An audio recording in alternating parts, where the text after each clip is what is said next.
That's the Battle of Bihar heating up even further. We'll continue to get you more updates from the state of poll-bound Bihar and much more news. For the moment, I'm going straight across to my colleague Sakshi Batra from Business Today Television. She has, as always, all the updates of the markets. Over to you, Sakshi.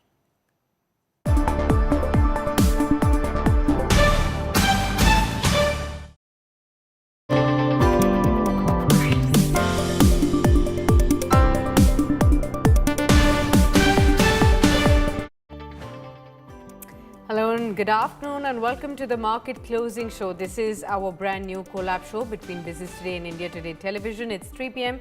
We are here to get you all the market closing action. First up, let's take a look at what's hot in the corporate and the financial space.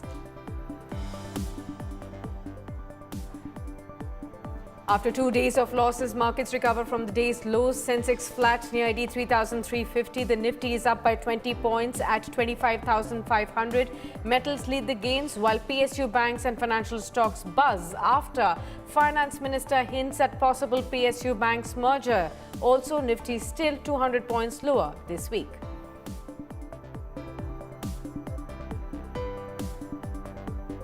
Auto industry logs its best ever festive season with retail sales jumping 40% on a year-on-year basis to nearly 40 lakh units in October.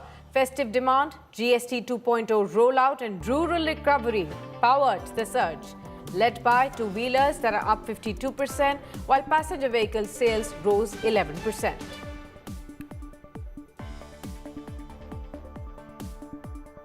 Eli Lilly's anti-obesity and diabetes drug Mounjaro surges. It is now India's #1 pharma brand by value in October. Mounjaro hits 100 crore rupees in monthly sales as it overtakes GSK's antibiotic Augmentin just 7 months after launch.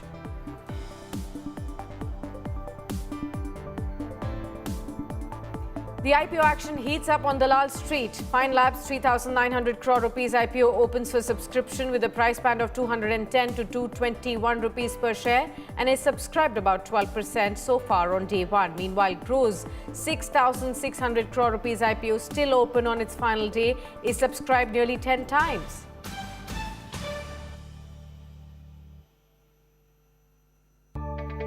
The Supreme Court will hear the plea filed by the father of Air India AI-171 pilot Captain Sumit Sabharwal seeking an independent probe into the June 12 Ahmedabad crash. The bench noted the preliminary report does not blame the pilot.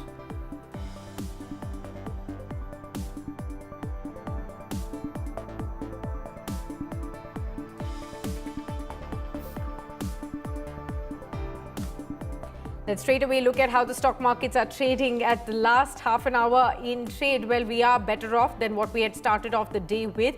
We are at the near high point of the day. You can see 1/10% of a loss, but despite that, we have actually recovered from lows of nearly 25,320 and thereabouts. Right now at 25,479. What's pulled up in trade? It's the metal stocks that are shining bright, the top moving sector. Look at the banks, especially led by the PSU bank, that are also supporting the rally in trade.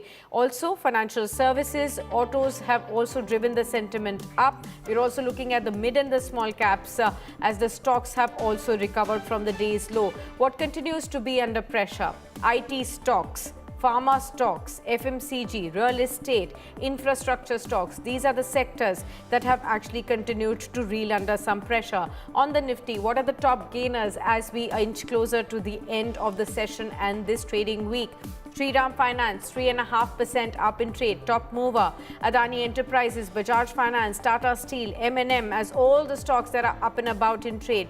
On the lower end, you have Bharti Airtel, Tata Consumer Products, Indigo, Apollo Hospitals, Tech Mahindra, about 2% lower each for all of these stocks in trade as of now. You're also looking at some PSU buzz among BPCL, NMDC, BHEL as all the stocks that are still continuing to be hovering higher in trade. So that's the opening action, but let's quickly look at welcoming our guest. Mr. Avinash Gorakshakar, market expert, is now joining in to share with us his opening comments on the markets and of course sharing with us an outlook going forward from here. Welcome to you, Avinash. Good to have you with us. Well, slowly and gradually inching up in trade. Any suggestion, any indication that we are slowly and gradually coming out of this lackluster week? Yeah, I think good afternoon, Sakshi. I think typically, the market has seen a good bounce back from the morning session. Yesterday, I think the key reason for markets to open weak today morning was the sell-off in the US markets, largely on the AI stocks and the technology stocks. So I think markets have now bounced back, considering the fact that, I think in India there are very few companies which are in pure artificial intelligence kind of segment. And I think, the quarterly numbers which have come out, we have been pointing out on your shows regularly, that these have been much better than what the street expectations are. And hopefully, I think the primary market issue, pipeline gets a little, slower, because, this month is also going to be a very hectic issue. So there's a lot of supply of new paper in the market, and that actually also is leading to a lot of pressure on the secondary market side. So I think the bounce back is very positive. I think it means that there's been a lot of value buying today, specifically in stocks like autos, auto components, capital goods. I think on the negative side, you've been selling some pressure on the IT company side, largely because there have been some concerns that whether the US-India trade deal happens this month or next month. And mostly, most of these stocks were actually rated highly after the Q2 numbers. So I think nothing to worry fundamentally there. There's some sort of profit booking happening there. So I think net, you need to take a stock specific call. I think broadly the index is not going to see 26,000 immediately. I think you would see the market in a very small range. And considering the fact that now typically next week is also going to be a result heavy week, you'd see more action, on a stock specific basis. Okay, since you started talking about the IPO space, Avinash, have you been looking at any IPO closely? Have you looked at it as a positive opportunity, or do you think most IPOs are actually, as the buzz in the town is, coming at lofty valuations and one needs to give them time? We've seen Studs IPO make a, just about muted debut. Today, Pine Labs has just got off to a slow start in terms of subscription. Groww, in fact, has got a good demand there. We've also seen huge subscriptions for the recently closed Lenskart. Any IPO that comes to your mind that you would want to believe as an opportunity that you would like to track? I think two IPOs that you mentioned, Sakshi. One is Groww and second is Pine Labs. See, Groww has been looking at the kind of response and the kind of opportunity in the online broking space.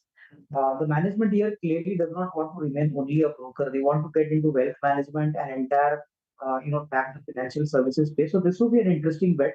And I think, despite the fact that capital markets are down, I think they've done something as good or much better than Zerodha, which is not listed. So I think this Okay. could be an encouraging kind of, company to watch out post listing. And of course, Pine Labs, which is into the POS category. I think this is also a fintech company, and I think looking at the kind of opportunity in fintech, Hmm. Pine Labs is also something we can look, from a longer term perspective. So I think, we have been telling our clients to look at these two companies. I think as far as Lenskart is concerned, we would expect the same lukewarm listing, for this company. But thereafter, I think we'll have to see how the company performs on the numbers, because typically the management commentary, the financials, I think these will be things which will be very actively tracked for Lenskart. Absolutely. Let's now shift focus to the pharma space. There's enough and more buzz there, especially in India's weight loss drug market, which is heating up and heating up fast. Eli Lilly's blockbuster therapy, Mounjaro, has now surged to #1 spot, clocking 100 crore rupees in October in sales. Also, over 333 crores as far as since debut in March is concerned. The demand for metabolic and diabetes treatment is also rising sharply, and competition is now intensifying with Novo Nordisk's Ozempic getting approval and Wegovy already in the market as well. To break down what's driving this rapid uptake and the big pharma battle shaping up, let's actually go across to my colleague Neetu Chandra. Neetu, what's driving the sharp rally within just 7 months of the launch for Eli Lilly? So yes, actually, Eli Lilly's Mounjaro has emerged as the top-selling brand in the Indian pharmaceutical market, and this has clocked nearly 100 crore in sales in October alone. So since its launch in the March 2025, the brand has already crossed rupees 333 crore in cumulative revenue, which is extraordinary for such a short span. So the growth has been driven primarily by rapid adoption in diabetes and obesity management, areas where Indian specialists are increasingly shifting to newer generation drugs like GLP-1 and dual GLP and GIP agonists, which Eli Lilly's Mounjaro is. these drugs don't just control blood sugar, but they also address weight reduction, making them highly attractive to both physicians and patients. So additionally, if you look at the pricing, the premium pricing and the early acceptance in metros has actually fueled its strong value growth, even with limited volumes. So Mounjaro's success also shows that there's a changing trend in the Indian market where innovative, science-driven therapies are breaking through in which once generics-dominated space it used to be, Sakshi. Right, so Neetu, while Mounjaro leads the charts, Novo Nordisk's obesity therapy Wegovy is also gaining visibility globally. What's the outlook for the space in India, and can Wegovy really challenge Mounjaro's momentum?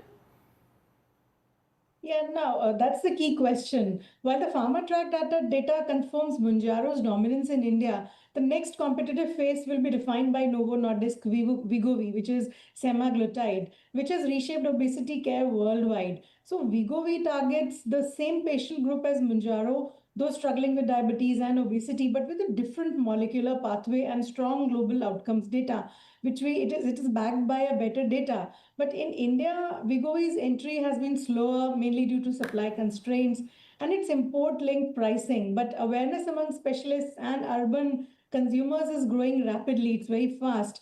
And as access expands, it could open up a new therapeutic category in the country where like obesity treatment beyond diabetes. Absolutely. So, however, Eli Lilly has the early mover advantage with Mounjaro, a brand that already commands trust against among the endocrinologists. But if Wegovy enters in larger volumes and price points are rationalized, we could see both the brands driving double-digit growth in the anti-diabetic and metabolic disorder segment.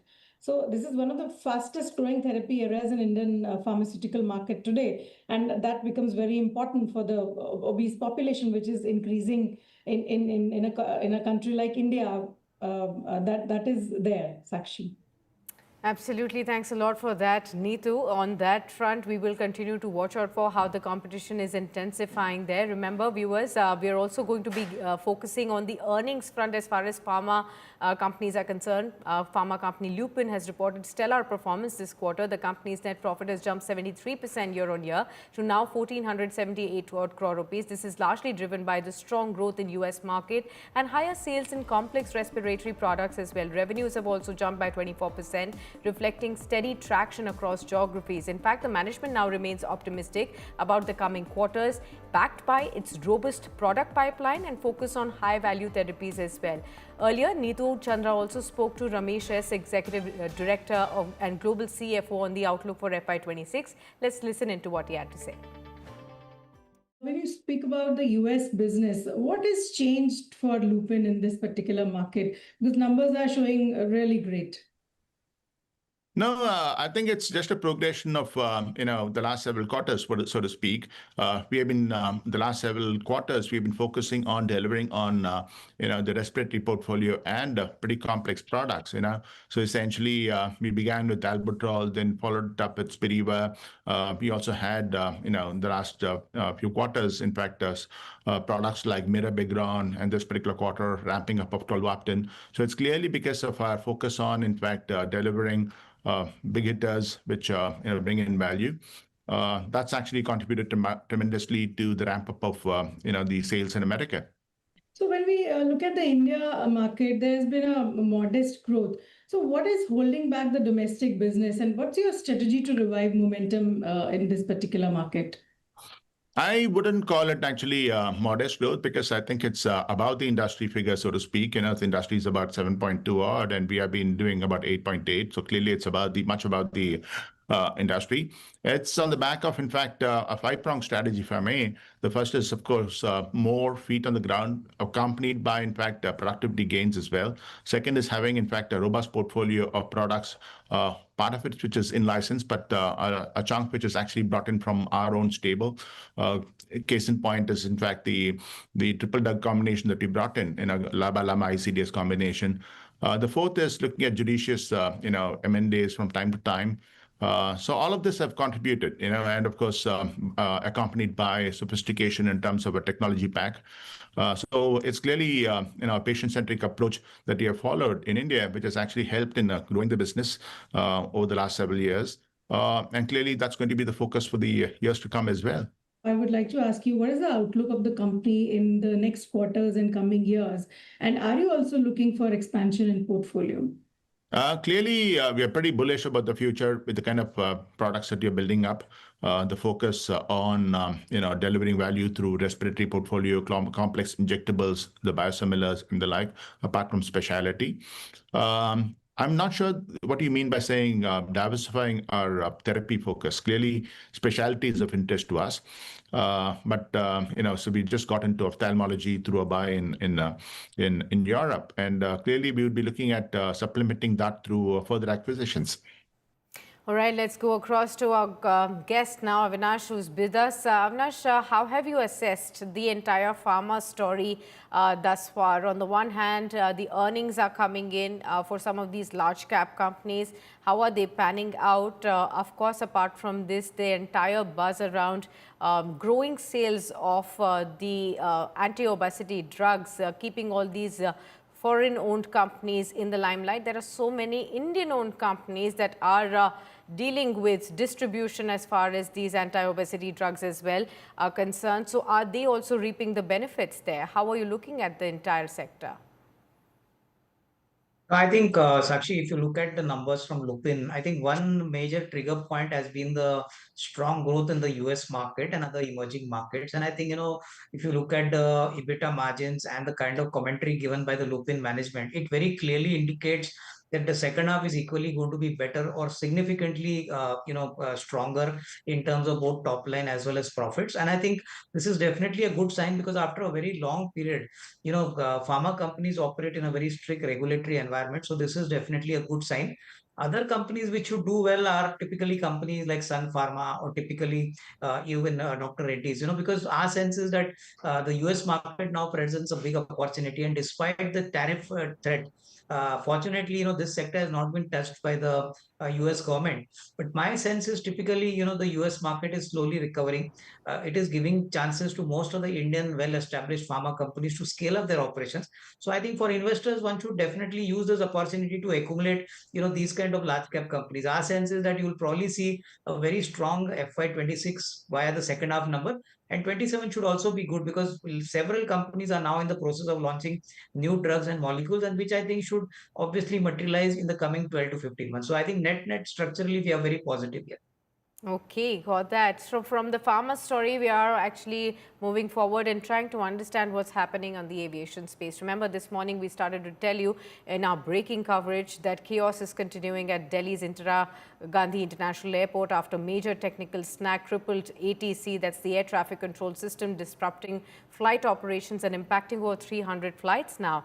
With the system down, controllers have now switched to manual processing of flight plans, leading to widespread delays and congestion as well. In fact, airlines have now reported multiple flight disruptions with passengers facing long waits both inside terminals and on grounded aircraft as well. The Delhi Airport Management, in coordination with the Airport Authority of India and DIAL, has indicated that technical teams are working round the clock to restore normal operations at the earliest. For more on this, we are now joined by my colleague Karishma Sudani, who tracks this very, very closely. Karishma, what's the update now? We're given to understand delays across 300 flights, etc. Now, what is the time duration? It was 53 minutes when we had checked in the morning with you. What is the situation on ground as of now? So actually, if we go by data from Flight Radar, then it's a 55-minute departure delay and a 40-minute arrival delay that we are currently looking at. More than 300 flights have been impacted since morning, and this has caused a lot of chaos when it comes to on-ground handling, because it's actually, if we look at this, if there are delays in departure, which means that most of the parking slots, which actually have a prescribed time limit, are occupied by these delays, and that does not let the arrivals also happen on time and the further flights to take on time. So a lot of airlines are planning to cancel their evening flights post 6 p.m. and passengers have also been instructed to recheck, and if it is not an urgent travel, then they've been asked to reschedule their tickets, especially with the elderly passengers and families with infants. Now, technically what has gone wrong is that there has been an error with the automatic message switching system, which is ideally responsible for all the weather report data and informing, maintaining communication between the ATCs and informing them on the departure and arrival plan. Okay, thanks a lot, Karishma, for all that. Keep an eye out on all those developments, important coverage for all those consumers who've been planning to fly in and out of Delhi. This is in news that is clearly impacting you, but we hope that normalcy returns to the ATC in terms of operations as well. Let's go back to Avinash. Avinash, what else is really ticking positively in the markets? Where do you think your focus is? We are already seeing a slight attempt from the markets to go back above 25,500. Volatility is still there. But what is keeping you busy in terms of opportunities and scouting for them? I think within the opportunities, bracket, I think banks are looking interesting. I think public sector banks still continue to be very attractive if one looks at the kind of credit growth which is going to happen in the third and the fourth quarter. I think GST number for October was a pleasant surprise despite the cuts in GST. But I think overall the PSU banks are now all ready to disburse credit, and I think you'll see a big bump up in the numbers for most of the public sector banks, specifically the larger banks like Bank of Baroda, Canara Bank, SBI. Numbers have been very reassuring, and I think the second half is typically a busy season period for the banks. So I think you could expect a good amount of traction in the third quarter as well as the fourth quarter. And of course, other specific segments like the hospital stocks, hospitality stocks, these are sectors where I think you're going to see a secular growth story. Although Indian hotels, reported a slightly disappointing performance, the commentary for the second half has been very solid. They expect a very strong traction in the second half. So I think hospitality and hospitals, Apollo Hospitals reported a very strong number, and I think you could see the performance getting repeated or getting better in the second half. So I think investors should use such opportunities when the market corrects for whatever reason, to accumulate these stocks either in lump sum or SIP, because our sense is that FY27 now looks a little stronger, and once you get the December quarter numbers, you'll probably see that I think the confidence in the markets will come back. And surely, I think if not immediately, but at least in the medium term, 26,000 looks very much possible. Maybe it will take some time, but looks very much possible. Okay. I wanted to also ask you on the mid and the small cap spaces that are still continuing to be a lot more volatile than the large cap story at this point in time. How are you advising clients on their approach towards the mid and the small cap, since a large part of retail investors' portfolios are filled with a lot of mid and small cap names, and even their exposure towards mutual funds is also largely driven by these two sectors, but they have largely underperformed the large caps. Is there any sign of their turning red or turning green? No, I think, see, probably you'll see this happening from the December quarter because, typically within the small cap and the mid cap space, I think we have seen some recovery happening compared to the quarter one. Yeah. And I think, you're right in saying most of the retail investors either have invested in mutual funds, which represent the small cap and the, mid cap kind of category of stocks. And these stocks typically take some time. Initially the large caps start moving, and once large caps get valued, Right. then the market at the second best watching the mid cap and the Absolutely. small cap space. So I think definitely one worthwhile, accumulating now, but for the longer term. Absolutely, Avinash. Thank you so much for being with us on the program today and for sharing all those wonderful insights that you always do with all our viewers. With that, viewers, it's a wrap on the Business Today show. But don't forget to catch up Monday morning opening action with Abba Bakaya at 9 a.m. for Business Today show.